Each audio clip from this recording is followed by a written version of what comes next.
ଏଠି ଆମର ସୁଜି ନଡ଼ିଆ ହେଉଛି ଗୁଡ଼ ଆଉ ଲୁଣ ତେଜପତ୍ର ଆଉ ସୋଢ଼ା ଟିକେ ଏମିତି ଆଉ କାଜୁ କିସମିସ ଇତ୍ୟାଦି ପକାଇକରି ଆକୁ ଏମିତି ଗୋଳେଇ 5 ମିନିଟ୍ ବି ଛାଡ଼ିଦେବେ।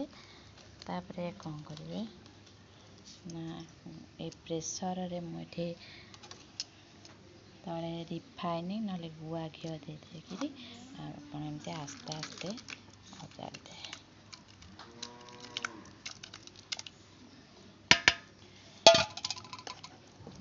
ଦେଖନ୍ତୁ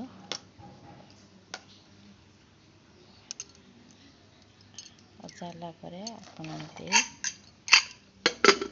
ଏଟା ଅତି ଜୋରରେ ଅଧଘଣ୍ଟା ଭିତରେ ବଢ଼ିଆ ଖାଇବା ପ୍ରସ୍ତୁତ ହୋଇଯିବ କେକ୍ ଭଳି। ଆମେ ଏବେ ପ୍ରେସରରେ ବସେଇଦେବା।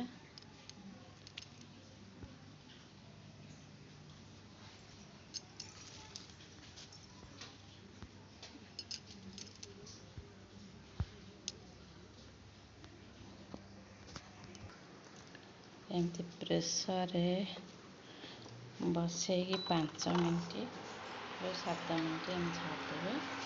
ତାପରେ ସେ ହେଇଗଲା ଆମର ପ୍ରସ୍ତୁତ ପିଠା।